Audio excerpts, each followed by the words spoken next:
Covid 19 के time में जब हमारा मार्केट नीचे गिरा, यानी कि 20 फरवरी 2020 से लेके 23 मार्च 2020 तक निफ्टी मिड कैप 150 जो कि मिड कैप का इंडेक्स है, ये लगभग 38% नीचे गिर चुका है। वहीं मोतीलाल ओसवाल मिड कैप केवल 37% ही नीचे गिरा, मतलब लगभग 1% कम गिरा था अपने बेंचमार्क से। टेपर टेंट्रम 2.0 मतलब इंटरेस्ट रेट ज्यादा बढ़ गया था, जिस वजह से स्टॉक के प्राइस नीचे गिर रहे थे। तो इस टाइम के बीच में निफ्टी मिड कैप 150 लगभग 8.7% नीचे गिर चुका है, but Motilal Oswal mid cap 8.2% नीचे गिरा है, मतलब अभी भी अपने बेंचमार्क से कम नीचे गिरा हुआ है। रसिया यूक्रेन वॉर आप सभी लोगों को पता है 18 जनवरी 2022 से लेके 17 जून 2022 के बीच में, इस बीच में निफ्टी मिड कैप 150 लगभग 17% नीचे गिर चुका है। वहीं मोतीलाल ओसवाल मिड कैप केवल 15.5% ही नीचे गिरा है, मतलब यहां भी अपने बेंचमार्क को आसानी से बीट कर दिया है इस गिरावट के टाइम में भी। वहीं अभी के टाइम में 2025 के अंदर में एफआईआई की सेलिंग हुई है, मतलब 2024 के लास्ट में, एंड 2025 में ट्रम्प का टैरिफ है। 26 सितंबर 2024 से लेके 4 मार्च 2025 के बीच में निफ्टी मिड कैप 150 लगभग 20.5% नीचे गिरा हुआ है। वहीं मोतीलाल ओसवाल मिड कैप 22.5% से भी ज्यादा नीचे गिर चुका है, केवल कल्याण ज्वेलर्स की वजह से। कल्याण ज्वेलर्स के अंदर एक फेक न्यूज फैलाया गया था, जिसके वजह से उसके शेयर का प्राइस बहुत ज्यादा नीचे गिर गया था जनवरी महीने के अंदर में, और मोतीलाल ओसवाल मिड कैप कल्याण ज्वेलर्स को ज्यादा होल्ड कर रहा था। इस वजह से इसके अंदर एक भारी गिरावट देखने को मिल रहा है। नहीं तो पिछले 5 साल के अंदर में जो भारी गिरावट हुआ है उसमें अपने बेंचमार्क को आसानी से बीट कर दिया है। मोतीलाल ओसवाल मिड कैप की शुरुआत हुई थी 24 फरवरी 2014 को। आप इस फंड को एक और नाम से जान सकते हैं, जिसका नाम है Motilal Oswal mid cap 30 fund. अब 30 फंड इसलिए नाम है क्योंकि 30 से लेके 35 कंपनी के अंदर ही आपके मैक्सिमम पैसों को इन्वेस्ट करता है। सोचिए बाकी म्यूचुअल फंड 60 कंपनी को, 70 कंपनी को, 100 कंपनी को, 200 कंपनी को पोर्टफोलियो के अंदर रखते हैं, बट ये म्यूचुअल फंड केवल 30 से लेके 35 कंपनी को ही रखता है। क्यों रखता है इसके बारे में हम थोड़ी देर में बात करेंगे, बट उससे पहले इसके इन्वेस्टमेंट ऑब्जेक्टिव को समझ लेते हैं। इसका इन्वेस्टमेंट ऑब्जेक्टिव है to seek long term capital appreciation by investing in a maximum of 30 quality mid cap company.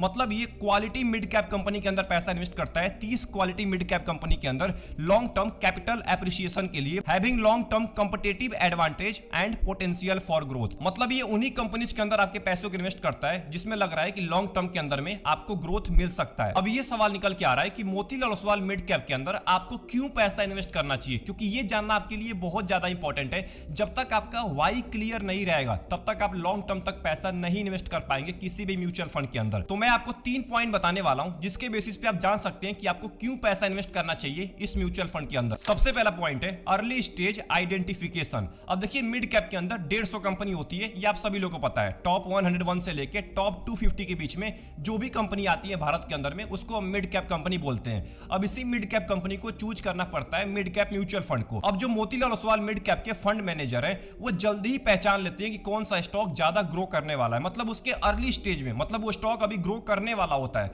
बहुत सारे मिड कैप के अंदर ऐसे स्टॉक होते हैं, मैक्सिमम ऐसे स्टॉक होते हैं जो ग्रो कर रहे होते हैं, बट बहुत ही कम ऐसे स्टॉक होते हैं जो ग्रो करने वाले होते हैं, तो उनको पहचानना बहुत मुश्किल होता है। बट जो मोतीलाल ओसवाल मिड कैप के फंड मैनेजर हैं वो उन्हीं स्टॉक को पहचानते हैं जो अपने अर्ली स्टेज में होते हैं, जो लॉन्ग टर्म के अंदर में इनको ज्यादा रिटर्न दे पाएंगे। क्योंकि जो स्टॉक अपने अर्ली स्टेज में होगा, जिसको ग्रोथ करना बाकी होगा, वो सोचिए अगले 10 साल के अंदर में, 15 साल के अंदर में, 20 साल के अंदर में कितना ग्रो करने वाला है। आप सोचिए आज के टाइम में जो लार्ज कैप कंपनी है वो आज से 20 साल के बाद एक छोटी कंपनी थी, बहुत ही छोटी कंपनी थी, किसी का 2 रुपए का स्टॉक था, 3 रुपए का था, 10 रुपए का था, 20 रुपए का था, बट आज के टाइम में वही कंपनी जाइंट बन चुकी है, 2-2 हजार रुपए के स्टॉक हो चुके हैं। तो वैसे ही अभी के टाइम में बहुत सारे ऐसे स्टॉक पड़े हुए हैं जिनका ग्रोथ बाकी है, उन्हीं को चूज करता है Motilal Oswal mid cap mutual fund. दूसरा पॉइंट है हाई कन्विक्शन स्टॉक। अब देखिए आप सभी लोगों को पता है कि मोतीलाल ओसवाल मिड कैप के अंदर 30 से लेके 35 कंपनी होती है, या मोतीलाल के सभी कैटेगरी के अंदर केवल 30 से लेके 35 कंपनी होती है। सभी कैटेगरी में, मिड कैप की बात करूं, लार्ज एंड मिड कैप की बात करूं,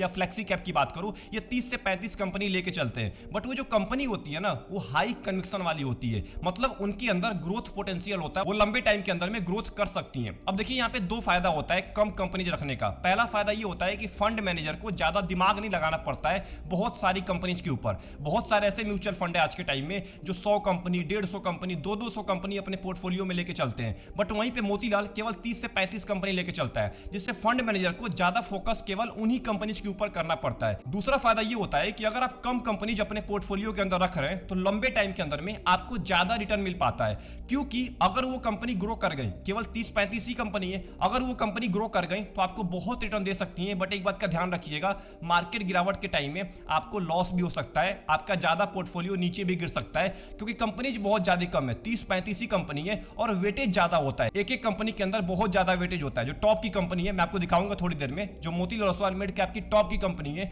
उसमें लगभग 8% का, 9% का, 10% का वेटेज है। अब 10% का वेटेज एक कंपनी के अंदर है, अगर वो कंपनी नीचे गिरती है तो ऑब्वियस ही बात है आपके पोर्टफोलियो पे ज्यादा इंपैक्ट पड़ने वाला है। बट अगर बुल रन आता है, अगर ये कंपनीज अच्छा परफॉर्मेंस देती हैं, अगर फंड मैनेजर ने अच्छे स्टॉक्स को पिक किया है, तो आपको लंबे टाइम के अंदर में ज्यादा रिटर्न भी दे सकती हैं। एंड जो तीसरा पॉइंट है उसका नाम है QGLP इन्वेस्टमेंट फिलॉसफी। ये QGLP इन्वेस्टमेंट फिलॉसफी का इस्तेमाल करके आपके पैसे को इन्वेस्ट करते हैं। अब QGLP का फुल फॉर्म क्या होता है इसको समझ लेते हैं। Q का मतलब हुआ क्वालिटी, G का मतलब हुआ ग्रोथ, L का मतलब हुआ लॉन्गेविटी एंड P का मतलब हुआ प्राइस।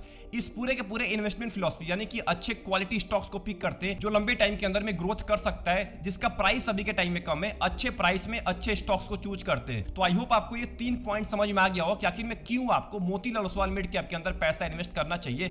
अब अगर क्यों के बारे में बात कर लिया है तो ये भी बात कर लेते हैं कि किसको पैसा इन्वेस्ट करना चाहिए मोतीलाल ओसवाल मिड कैप के अंदर। उसके बाद हम इस फंड को अच्छे से एनालाइज करने वाले हैं। सबसे पहला पॉइंट है वेल्थ क्रिएशन। अगर आपको लंबे टाइम के अंदर में वेल्थ क्रिएट करना है या अपना एक कॉर्पस क्रिएट करना है, तभी आपको इस म्यूचुअल फंड के अंदर आना है। अगर आपको शॉर्ट टर्म के लिए पैसा इन्वेस्ट करना है, इस म्यूचुअल फंड से दूर रहिएगा। आपका मिनिमम टाइम हॉरिजन 5 साल का होना चाहिए। अगर आप मोतीलाल ओसवाल मिड कैप में पैसा इन्वेस्ट करने के बारे में सोच रहे हैं या आप ऑलरेडी इन्वेस्ट करते हैं, तो आपका मिनिमम जो गोल होना चाहिए वो 5 साल का होना चाहिए। 5 साल से कम टाइम के लिए आपको यहां पे पैसा नहीं इन्वेस्ट करना है, नहीं तो आप लॉस खा के ही जाएंगे और उल्टा आप मोतीलाल ओसवाल मिड कैप को दोष देने वाले हैं। एंड जो आखिरी पॉइंट है, अगर आप मोतीलाल ओसवाल मिड कैप में पैसा इन्वेस्ट करना चाहते हैं तो आपका जो रिस्क एपेटाइट है, मतलब रिस्क लेने का क्षमता है, वो बहुत ज्यादा होना चाहिए, वेरी हाई होना चाहिए। मैं केवल हाई की नहीं बात कर रहा हूं, वेरी हाई रिस्क एपेटाइट होना चाहिए, तभी आपको इस फंड के अंदर आना है। क्योंकि ये शॉर्ट टर्म के अंदर में बहुत ज्यादा वोलेटाइल होता है, क्योंकि ये बहुत ही कम कंपनीज को होल्ड करता है अपने पोर्टफोलियो में, तो रिस्क बहुत ज्यादा वहां पे बढ़ जाता है। मोतीलाल ओसवाल मिड कैप का फंड साइज है 27,000 करोड़ का। इसका एक्सपेंस रेशियो है 0.7% का। सबसे इंपॉर्टेंट, इसका एग्जिट लोड है 1% का अगर आप 1 साल से पहले अपने यूनिट को बेच के बाहर निकल जाते हैं। एंड इसका बेंचमार्क है Nifty mid cap 150 total return index. पिछले 1 साल के अंदर में मोतीलाल ओसवाल मिड कैप ने 18.5% का रिटर्न दिया है। इतनी गिरावट होने के बाद भी 18.5% का रिटर्न दिया है। बेंचमार्क और कैटेगरी को बहुत आसानी से बीट कर दिया है। बट 6 महीने की अगर बात करें तो -5% का रिटर्न दिया है। बेंचमार्क को बीट नहीं कर पाया है। मैंने आपको बता दिया है क्यों नहीं बीट कर पाया, क्योंकि कल्याण ज्वेलर्स की वजह से इसके ऊपर बहुत ज्यादा इंपैक्ट पड़ गया था। 3 महीने के अंदर में लगभग 5.5% का रिटर्न दिया है। यहां भी बेंचमार्क और कैटेगरी को बीट नहीं कर पाया है उसी रीजन की वजह से। बट पिछले 1 महीने की बात करें तो लगभग 8.5% का रिटर्न दिया है। बेंचमार्क और कैटेगरी को आसानी से बीट कर दिया है। मतलब यहां पे रफ्तार पकड़ना स्टार्ट कर दिया है। जब मार्केट बुल रन में आया है, जब मार्केट रिकवर कर रहा है, इस टाइम पे मोतीलाल ओसवाल मिड कैप अच्छा परफॉर्मेंस आपको दे रहा है। 2 साल की अगर बात करें, 2 साल के अंदर में 37% का रिटर्न है। 5 साल के अंदर में लगभग 40% का रिटर्न है।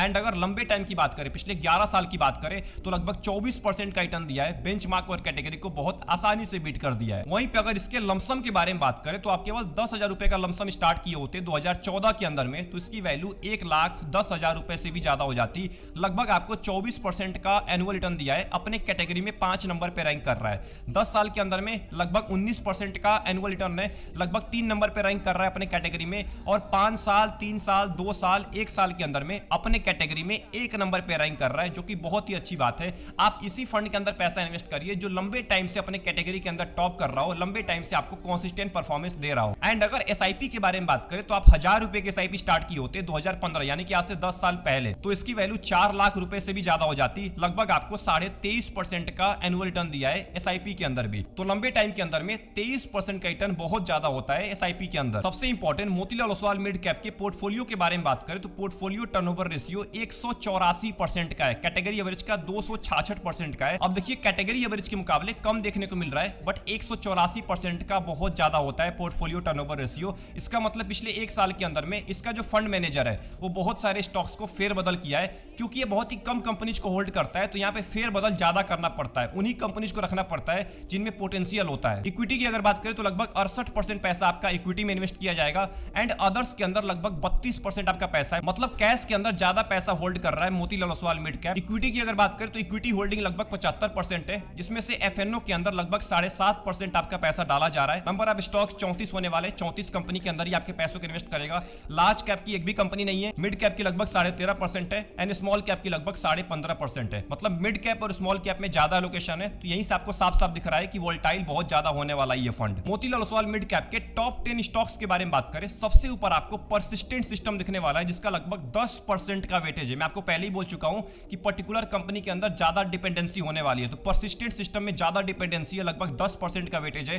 कोफोर्ज के अंदर लगभग 9.5% का वेटेज है। कल्याण ज्वेलर्स के अंदर लगभग 8% का वेटेज है। पॉलीकैब इंडिया के अंदर लगभग 5% का वेटेज है। तो यहां पे देखिए जो टॉप की 3 कंपनी है ना, इसके अंदर लगभग 8% का, 9% का, 10% का वेटेज है। तो अगर इनके अंदर गिरावट होता है तो बहुत ज्यादा इंपैक्ट पड़ने वाला है मोतीलाल ओसवाल मिड कैप के ऊपर। अगर हम बात करें कि पिछले महीने के अंदर में मोतीलाल ओसवाल मिड कैप के पोर्टफोलियो के अंदर कौन से नए स्टॉक को ऐड किया गया है, तो एक स्टॉक को ऐड किया गया है जिसका नाम है CG power and industrial solution limited. ये कोई भी रिकमेंडेशन नहीं है, मैं केवल आपके नॉलेज के लिए इन स्टॉक्स का नाम ले रहा हूं। ये हेवी इलेक्ट्रिकल इक्विपमेंट सेक्टर का ये स्टॉक होने वाला है, जिसका लगभग केवल 0.02% का वेटेज है।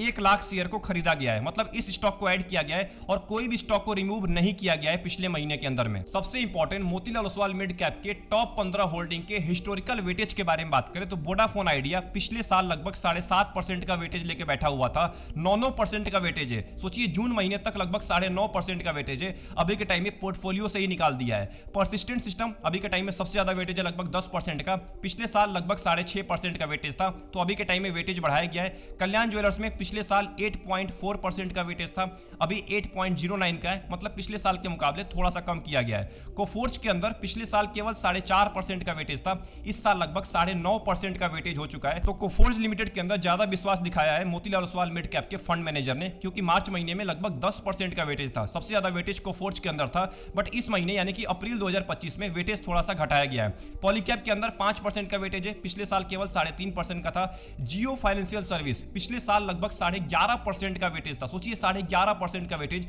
जो कि अभी भी किसी कंपनी के अंदर 11.5% का वेटेज नहीं है। जियो फाइनेंशियल में अभी के टाइम में पूरी तरह से होल्डिंग हटा दिया गया है, केवल 0.09% का वेटेज है। तो ऐसे करके आप चेक कर सकते हैं कि पिछले साल स्टॉक्स का कितना वेटेज था एंड इस साल कितना वेटेज है। एंड आखिरी में अगर मोतीलाल ओसवाल मिड कैप के रिस्क रेशियो के बारे में बात करें तो मैं आपको पहले ही बोल चुका हूं वोलेटिलिटी बहुत ज्यादा होने वाला है, इसीलिए इसका स्टैंडर्ड डेविएशन 16 से भी ज्यादा है। 16 से ज्यादा स्टैंडर्ड डेविएशन बहुत ज्यादा होता है किसी भी मिड कैप के लिए, किसी भी म्यूचुअल फंड के लिए, इस बात का ध्यान रखिएगा। बहुत ज्यादा वोलेटिलिटी होने वाला है, कैटेगरी एवरेज से भी ज्यादा।